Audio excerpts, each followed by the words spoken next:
Today, Mrs. Farley's class, we made a Arduino using an RGB LED light.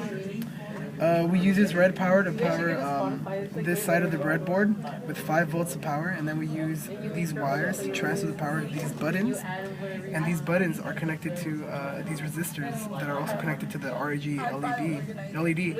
And if you press a button, it lights up different colors because the RGB LED has different wires that have different colors. So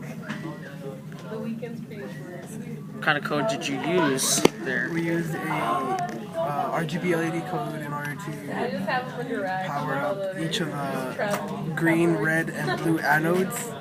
And we used a common cathode to transfer the ground energy to the Arduino.